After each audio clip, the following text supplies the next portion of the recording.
Okay, I'm gonna explain why I had to get this. All right, listen. Hear the sirens. Tell you guys why. All right, welcome. Hear the sirens again. Hear the sirens again. All right, so again, they're trying to send me a subliminal message about staying. So what Pam, lately she's been wearing all black in the house, right? And what she'll do is that she'll come into the living room, stand in front of me, do a hand signal, like, like place her hands out, the whole, begging theme like they did with her, right? They did it with her first. Coming into, she was sitting on my daughter's bed, I think, and I was getting ready to leave, and then she started singing, begging with her hands outstretched like this, and saying begging. And then after that, the perps on the street started doing the same thing,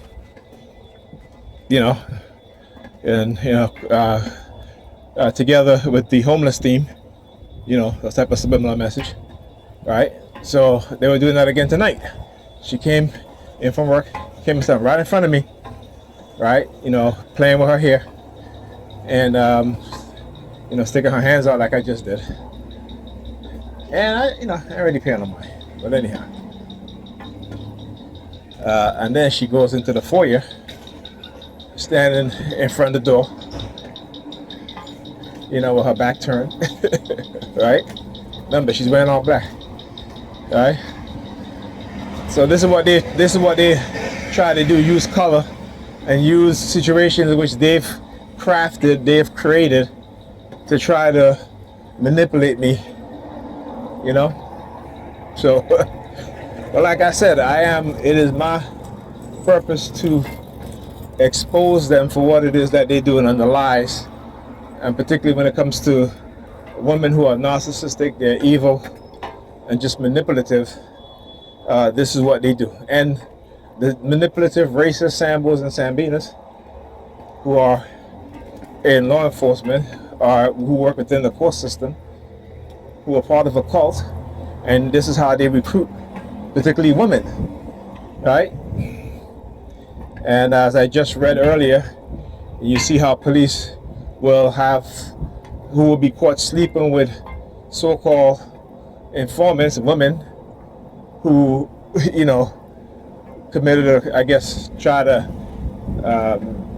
who may or may not have committed a crime or what have you, and then using them to sleep with them or to engage in all sorts of tactics, right?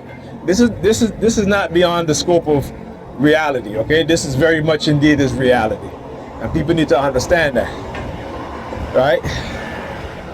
So as I was leaving, this is what she normally do.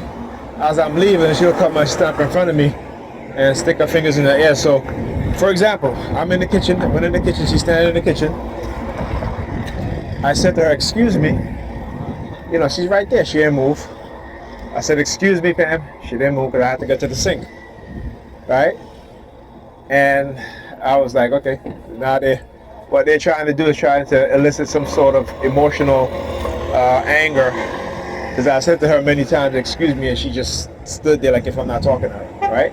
So, I just said, "Pam, excuse me," and eventually she moved, right? But again, this is what they do, and all in the meanwhile, the New York Predator Department using their sirens because they have us under surveillance, and have me under surveillance, all right? And this is the type of things that they engage in, and the type of tactics that they use.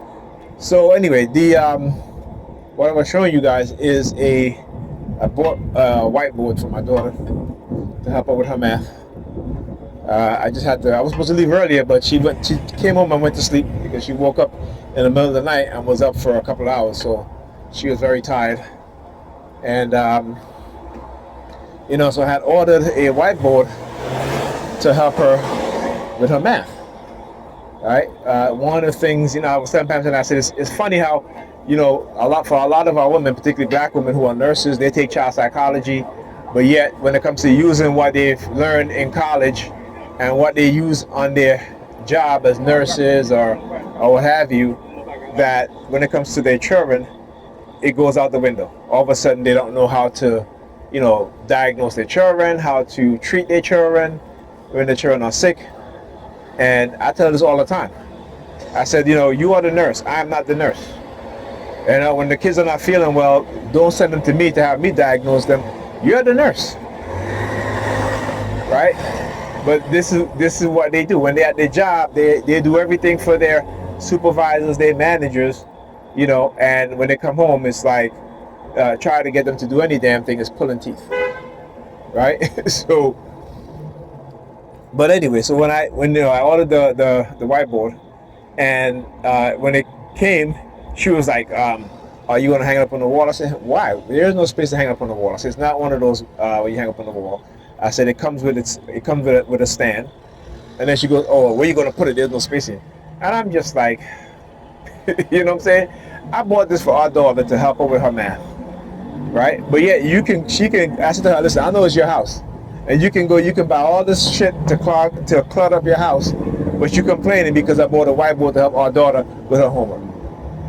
And I told her earlier, I said, "You need to stop being selfish, literally." And this is like I said, I've always talked to her like that in terms of, realizing certain things and not sugarcoating shit for her, because that's not who I am, and I will never be that way.